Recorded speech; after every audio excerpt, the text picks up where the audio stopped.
বাংলায় একটা প্রবাদ আছে, চোরের মায়ের বড় গলা। কিষাণু নিজেও জানে বলার তো কিছু নেই, তো ওই সময় পুলিশ কেন গ্রেপ্তার করেনি, পুলিশ কেন তদন্ত করেনি, বিএলআরও কেন অভিযোগ করে ছেড়ে দিয়েছিল। কিন্তু রাজ্য সরকার কি করছিল?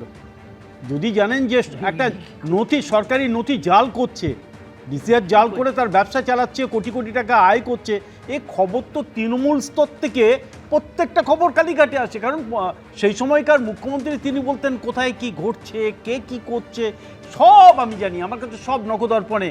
এবং উনি বলতেন তুই তো উমুক করতিস, তুই তো তুমুক করতিস, সব তার কাছে জানা। উনি জানতেন না টুলু মণ্ডল বলে নাজিমুদ্দিন মণ্ডল তাদের কাছে নিয়মিতভাবে টাকা দেন কালীঘাটে।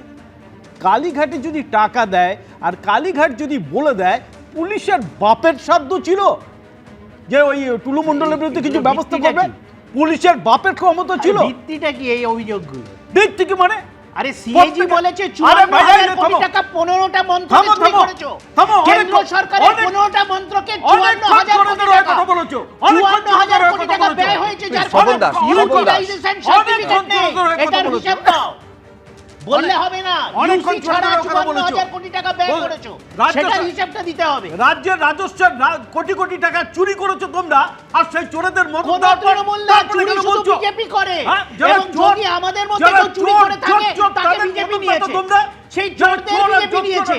আমাদের মধ্যে চোরদের বিজেপি নিয়েছে, আর বিজেপি নতুন করে চুরি করে, একটা জমরা চুরি করে শুরু করছে। এই বিজেপি আনন্দ চুরি করেছে, তোলাবাজি শুরু হয়ে গেছে, এরই মধ্যে তোলাবাজি শুরু হয়ে গেছে, এবং জেলা জুড়ে তোলাবাজি হচ্ছে।